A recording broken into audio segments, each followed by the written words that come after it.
यहूदी धर्म में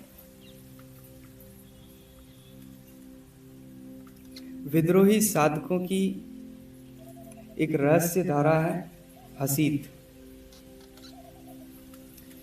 उसके संस्थापक बाल शेम बड़े दुर्लभ व्यक्ति थे। वे आधी रात नदी के तट पर जाते, वहां बैठते, कुछ ना करते, सिर्फ बैठते उस मौन में, उस शांति में, और पुनः लौट आते, मध्य रात्रि तक वापस आ जाते। ये उनकी रोज की चर्या थी, रोज ऐसा करते। जाते, उस नदी के किनारे रेत पर बैठते, उस मौन में उसका अनुभव करते और फिर पुनः आ जाते। रोज वह ऐसा करते, वापस घर आते। एक दिन जब वह वापस आ रहे थे तो किसी सेठ के बंगले के बाहर से गुजरे। वो बड़ा ही रईस आदमी था, उसका बंगला बड़ा था। उसने एक पहरेदार बाहर खड़ा कर रखा था। पहरेदार गेट के अंदर होता था। पहरेदार अपने आप को रोक न सका और बाहर आया और बोला बालशेम से, मुझे माफ करें, लेकिन मैं अपने आप के इस कौतूहल को आज रोक ही नहीं पाता हूं। मैं तुमसे आज पूछे बिना रह नहीं सकता हूं। मुझे तुमसे कुछ पूछना है। मैं रोज सोचता हूं, लेकिन रोज मैं रह जाता हूं कि मैं तुमसे कैसे पूछूं। मुझे क्षमा करना, लेकिन मैं अपने आप को रोक ही नहीं पा रहा हूं कि आप क्या करते हैं, क्यों करते हैं, ऐसा क्यों होता है। आप रोज जाते हैं, मैं कई दफा आपके पीछे भी आया हूं। वहां जाकर के देखा तो आप बस नदी के तट पर बैठ जाते हैं, देखते हैं और पुनः वापस लौट आते हैं। मुझे तो कुछ समझ ही नहीं आया कि आप करते क्या हैं। बस उस नदी के तट पर जाते हैं, बैठ करके वापस आ जाते हैं। बालशेम मुस्कुराए और बोले, मुझे भी पता है, ऐसा नहीं है उत्सुक तुम ही हो, उत्सुक मैं भी हूं।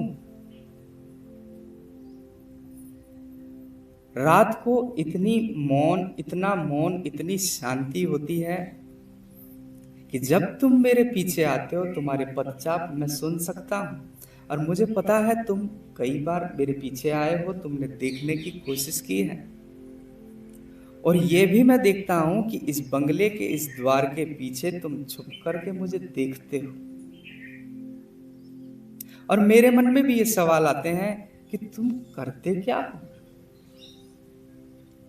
पहरेदार बोला, मैं क्या करता हूं, मेरा तो काम बड़ा सरल है, मैं तो पहरेदार हूं। बालशेम ने दोनों हाथ ऊपर किए और परमात्मा को धन्यवाद किया कि हे परमात्मा, तूने तो आज मुझे एक कुंजी जैसा शब्द दे दिया, एक महत्वपूर्ण शब्द दे दिया। मेरे को तो आज जैसे तूने उत्तर ही दे दिया। मैं भी तो यही करता हूं, मैं भी तो पहरेदार हूं।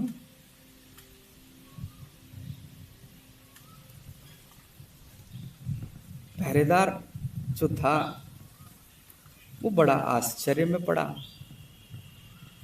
उसने कहा, पहरेदार, अगर आप पहरेदार हैं तो आपको किसी महल या बंगले के बाहर पहरेदारी करनी चाहिए, पर तुम तो, मैं देखता हूं, ना तो किसी महल के बाहर ना किसी बंगले के बाहर पहरेदारी करते हो, फिर तुम कैसे पहरेदार हो।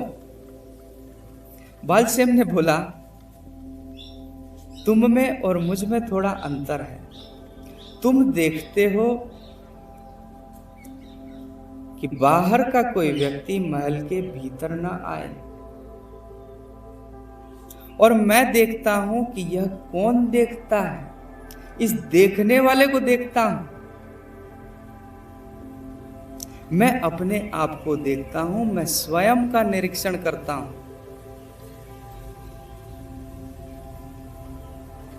पहरेदार बोला, ये तो बड़ा अजीब काम है।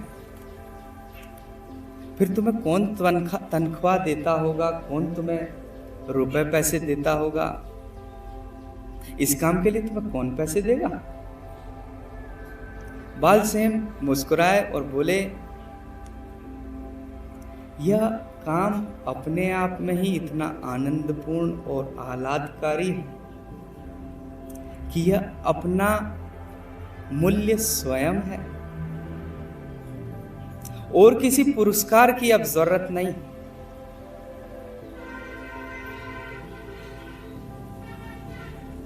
पहरेदार बोला, जीवन भर मैंने तो निरीक्षण किया है और मैं किसी भी इतने सुंदर अनुभव से नहीं गुजरा। लगता है आप किसी और ही आयाम की बात करते हैं। आप निरीक्षण के, आप पहरेदारी के किसी और ही आयाम की बात करते हैं। मुझे भी जानना है। मैं भी आ रहा हूं कल आपके साथ। चूंकि मैंने अपने जीवन भर ये पहरेदारी, ये निरीक्षण किया है, तो मैं थोड़ा बहुत जो जानता हूं शायद वह काम आ जाए। जैसे तुम किसी न किसी चीज की पहरेदारी करते रहते हो।